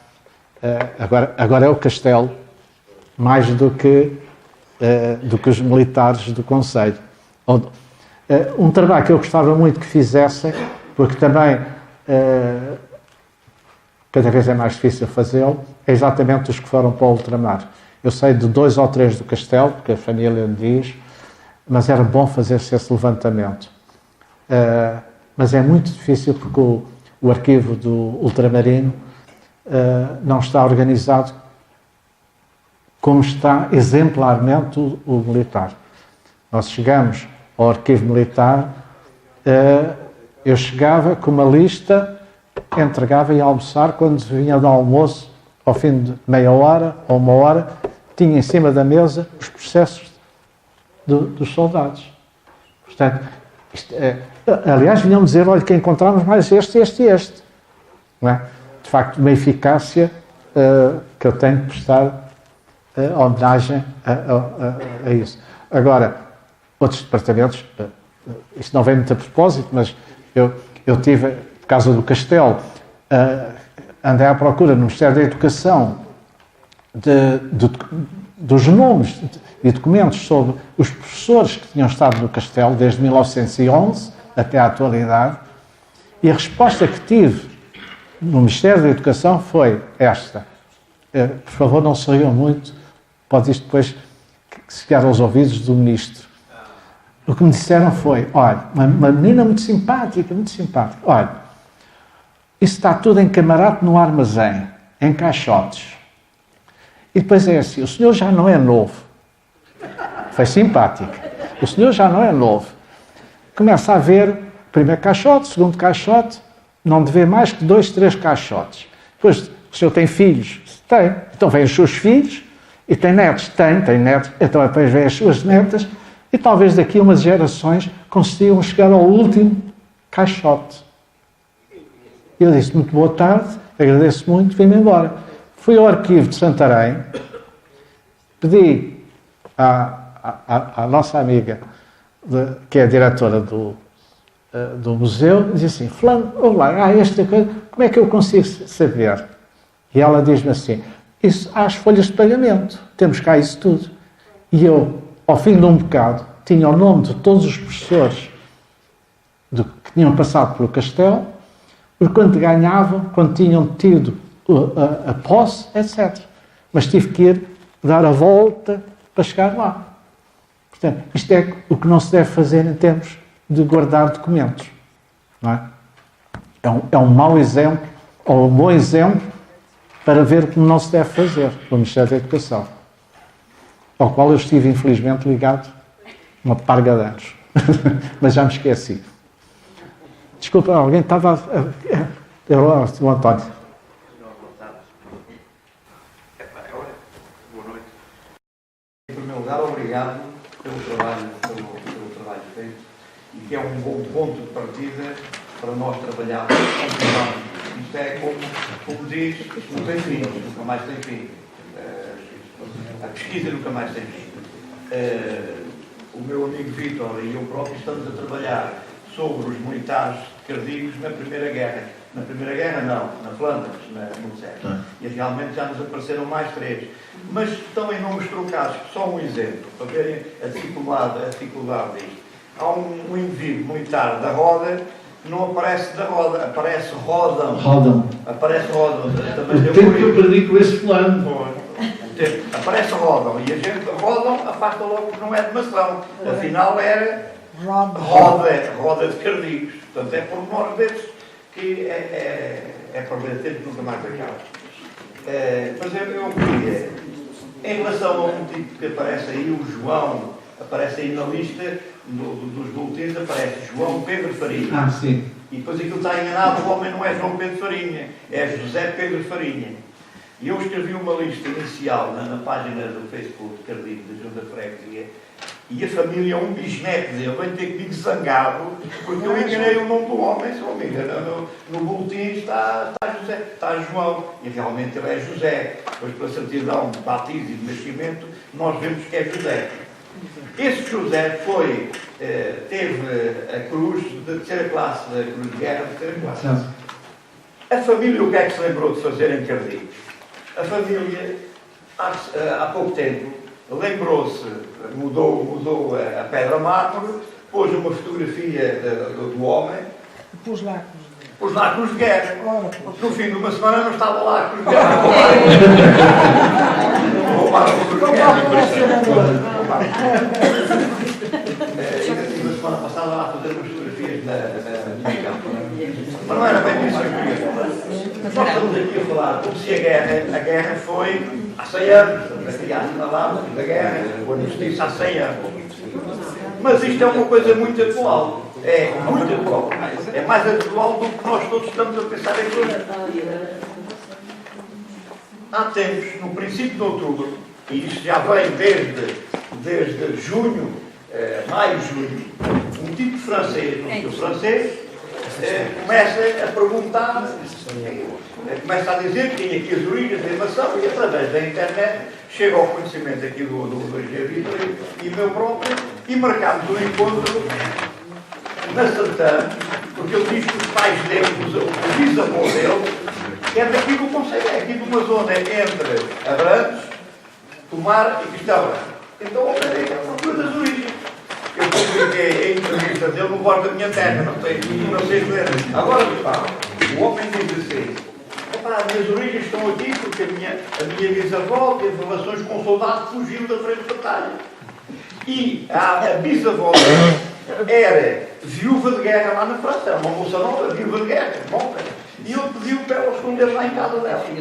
E pá, escondeu tanto, que certamente não meteu na cama.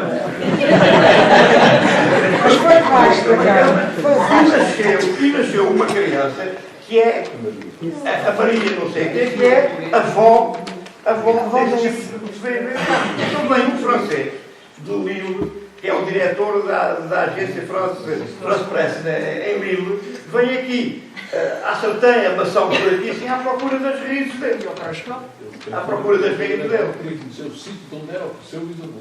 Exatamente. E então falavam no Carrascal, não é o Carrascal aqui de Maçã, é o Carrascal de Cardiz. E no Carrascal de Cardiz, só uma parte ali, porque quando aparecem ali 10 indivíduos de Cardiz que foram à guerra, e isso não é da Vila de Cardiz. Da Vila de Cardiz só houve 3. É da Lameirança, do Azinhal, que tudo entra nas listas, tudo começando de Cardiz. Sim, do termo de Cardiz. Mas é que depois, através das certidões de batismo e de nascimento, nós vamos ver as aldeias todas, e de Cardiz, Vila, só há 3. A aldeia da freguesia de Cardiz tem mais gente, é o Carrascal de Cardiz, tem 4. Tem mais do que a Vila. E no Sul Norte também só tem 3. Bom, mas o homem dizia: eu gostava de ir ao Carrascal, porque ouvi dizer que há lá um ADN que é parecido com o meu e tal. E lá vamos nós, o Vitor, eu e o francês, para o Carrascal, para ver os antepassados dele. Chegamos, falámos lá com o senhor, o tio Aníbal, que o pai é filho do Joaquim Martins da Silva, que aparece ali, o tio Aníbal com 80 e tal anos, até tragam lá o francês para falar comigo e tal. Vamos lá. O francês sai do carro, o tio Aníbal estava à nossa espera. O francês vira-se para mim para o vídeo e diz assim: é aquele Alain. Aquele Alain, como é que o senhor sabe o que é aquele Alain? Isto aqui assim é a minha família toda.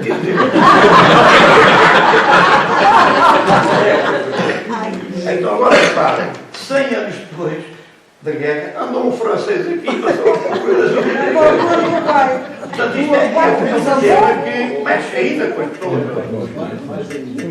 Quando houve uns programas da RTP, em 2012, há um programa sobre a procura do meu bisavô, que é na RTP2, não estou a erro, em que fala precisamente disto.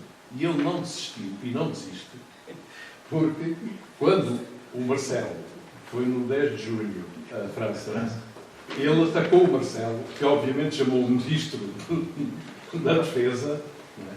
Depois o passou ao general, para ajudarem, evidentemente recebeu uma resposta muito polida, mas resultado zero. Mas pronto, mas ele continua à procura do bisavô. E pediu a esse tio Aníbal, que a gente chama o tio Aníbal, filho desse Joaquim Martins da Silva, pediu ao tio Aníbal se fazia um teste ADN. E mandou o teste ADN num laboratório alemão para a minha casa, e eu fui ao tio Aníbal para ele fazer um teste ADN e mandei outra vez o teste ADN. É parecido com Não era só a cara, era o sangue também igual.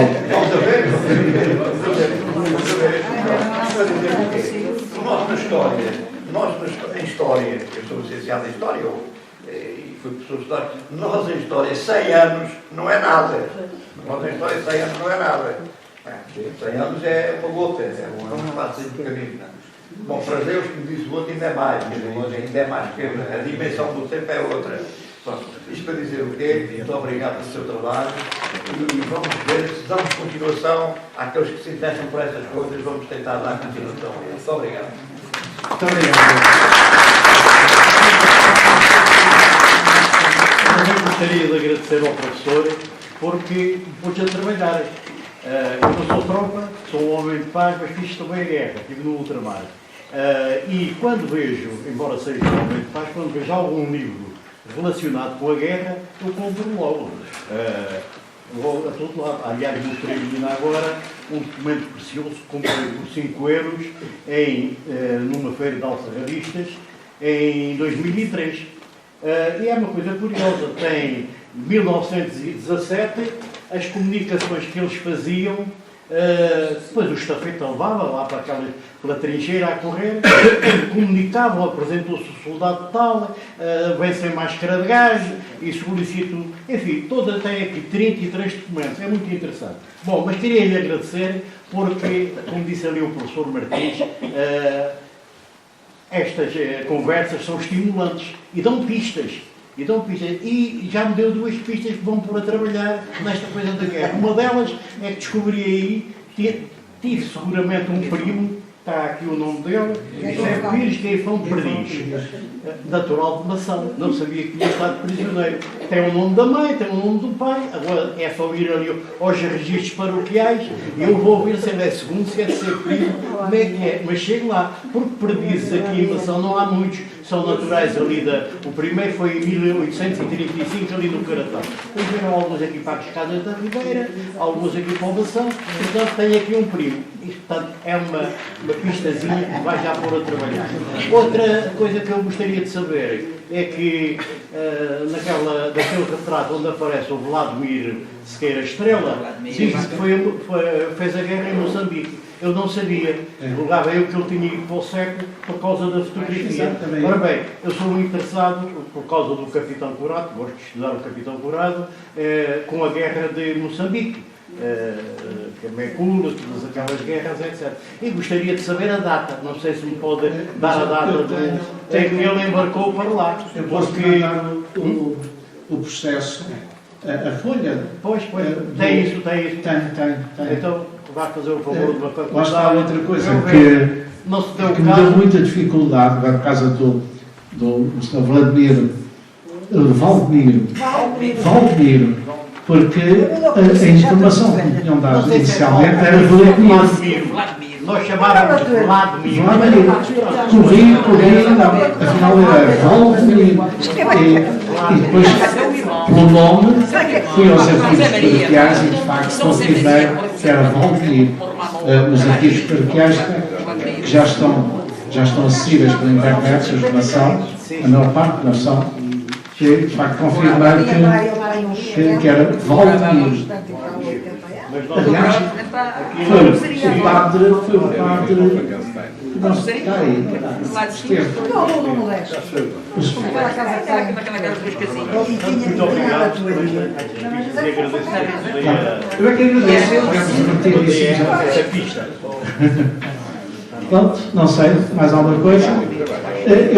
Aqueles que têm o livro, eu aconselhava que lessem uma coisa que é muito pessoal dele, que é o texto que ele escreveu, que o meu tio escreveu sobre o 9 e o 10 de Abril. Ele tem um texto, está integralmente o que ele escreveu, é muito interessante. É uma versão pessoal, muito crítica, mas que é muito interessante. Julgo eu que é muito interessante. Porque põe as coisas um bocadinho. Ele tem outros escritos que eu não pus, como é evidente, porque põe em causa também alguns algumas pessoas menos corretas, porque é exatamente durante o tempo de guerra. Não é? E ele faz referências ali, e eu achei que era um abuso da minha parte estar a pôr. Principalmente essa sobre o 9 e o 10 de Abril, é de facto uma visão do que era a guerra, no fim de contas, do que era a debandada, não era a guerra, era a debandada, era a debandada por necessidade, a debandada de civis e militares, não era só de militares, ele refere-se mais aos civis. Deve ter sido. Não nos devemos esquecer que morreram milhões de pessoas nesta guerra e que, talvez das primeiras, morreram mais civis do que soldados. Não era muito hábito isso acontecer. As populações civis, normalmente, ou se afastavam do caminho dos exércitos, ou ficavam e não eram muito incomodadas em termos de mortos. Agora, nesta não. Nesta aconteceu que os mais sacrificados foram... porque ele fala, por exemplo, das aldeias, ao pé de onde ele estava, as aldeias em que as pessoas fugiram todas, com o avanço alemão, os bombardeamentos, os pais, os filhos... ele contava aí, por exemplo, a miúdas dizia, o meu pai tinha um café, morreu há bocadinho e tal, quando foi o bombardeamento. A minha mãe já tinha morrido a semana passada. E duas miúdas com um colchão, para dormirem, um colchão às costas, para se protegerem, se calhar, também. Há aqui mais um pormenor que eu gostaria de acrescentar. Aqui em Penhascuso há um alferes da Clarinha. Sim. Que foi prisioneiro. Há uma referência a esse senhor num livro escrito por um major, salvo erro, que se chamou, o livro é O Rato Cinzento. Não sei se algum dos presentes já conhece esse livro, O Rato Cinzento. Descreve os ratos cinzentos que andavam lá das trincheiras, tudo isso. E fala nesse Clarinha, foi um homem que veio aqui, aliás, aqui já li o que dizia a respeito dele, ele esteve doente, foi dos que veio esgaseado, não é? Sim, e sim. Durante muito tempo, segundo reza lá no tal livrinho, andou ali a pedir uma pensão e tal, e ali em Penhascuso, a mãe, acho que estava com a mãe, e pronto, e não conseguiram isso, de maneira que é mais um pormenor que Eu acho que ele era do Batalhão de Infantaria 8 de Braga. Sim, mas é o que diz aqui. E teve no campo, portanto, no campo de prisioneiros de Brisson. Pois. E outra coisa, deixa-me acrescentar só mais isto. Isto é muito contraditório. Quando se fala em guerras, acontecimentos, há imensas leituras e depois politizam as guerras. Politizam e há aproveitamentos. Tive a curiosidade, antes de vir para aqui, liguei, em 10 minutos de ir à net e escrevi lá lixo, fui ao Google. E lá vinha, esquerda net. E, por exemplo, dizia que os alemães que atacaram cerca de 100 mil homens. Aqui o professor fala em 186 mil, não sei, 1.600 canhões, ele vinha só à volta de 1.000. Portanto, quer dizer, os números, e termina. É um senhor que eu até peguei aqui um apontamento, é um senhor Louçã, qualquer coisa Louçã, que diz que lá lixo que não existiu, que aquilo foram 2 dias, cercaram-nos, etc. E depois que a batalha que foi contra os ingleses, que levou 3 semanas. Foi uma batalha. Portanto, aquilo foi uma coisa rápida, não é? Mas pronto, não existiu. E depois esse senhor, este tal senhor Louçã, ou quem escreve por ele, diz que há aqui uma grande falta de rigor histórico. É normal, não é? É natural que haja de facto muita leitura. É preciso muitas fontes e é preciso ir às origens e fazer o que o professor fez. Ir realmente aos documentos, ir à investigação, coisas objetivas, não é? O professor começa a ler, portanto, há muitos livros publicados exatamente após a guerra. Nos anos 20, 30, há muitos livros publicados. E é muito interessante ver, porque às vezes são situações muito contraditórias, como diz. Agora, havia coisas que eram comuns. Por exemplo, havia uma grande ódio, ou pelo menos uma grande coisa pelo Afonso Costa. era contado como tendo sido o causador da ida do Luca, de tal maneira que chamavam à zona, a terra de ninguém, aquela zona que separava os dois exércitos, no nosso exército era chamado pela Avenida Afonso Costa. Era de facto o sítio onde se morria, era ali. Quem ia, morria mesmo. E depois, primeiro foi ele e depois foi o Sidónio. Foram os dois com o grande ódio, sobre os quais havia o grande ódio dos soldados. Consideraram que eram eles tinham sido os causadores. Pronto. Vamos descansar, que já os anunciou o suficiente.